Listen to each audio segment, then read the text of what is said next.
Sir, நான் இத்தனை நாட்களாக என்ன பேசிக் கொண்டிருந்தேனோ, தூய்மை பணியாளர்களை இழிவாகலாம் நான் பேசிவிட்டேன் என்றெல்லாம் சொல்லிதான் என் வீட்டில் நடந்த தாக்குதலை சிலர் நியாயப்படுத்தி கொண்டிருக்கிறார்கள்.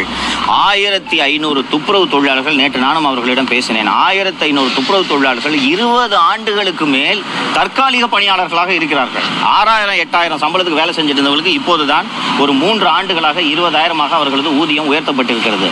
நான் என்னுடைய நிகழ்ச்சியில் பேசியது, உங்களிடமே 1500 தற்காலிக துப்புரவு பணியாளர்கள் இருக்கும்போது அவர்களுக்கு நீங்கள் இந்த வாகனங்களை ஏன் வாங்கி தரவில்லை என்று தான் நான் கேள்வி எழுப்பினேன். ஏன் இந்த வாகனங்களை பெரும் பயனாளிகளை கண்டறிவதற்காக செல்வ பெருந்தகை பரிந்துரைத்த தனியார் நிறுவனத்தை ஏன் தேர்ந்தெடுத்தீர்கள் என்பதுதான் என்னுடைய கேள்வி. ஒரு தனியார் நிறுவனத்தை தேர்ந்தெடுத்து அவர்கள் மூலமாக நீங்கள் இந்த திட்டத்தை செயல்படுத்தியது தான் ஊழலுக்கு வழிவகுத்து இருக்கிறது என்பதைத்தான் நான் சொன்னேன்.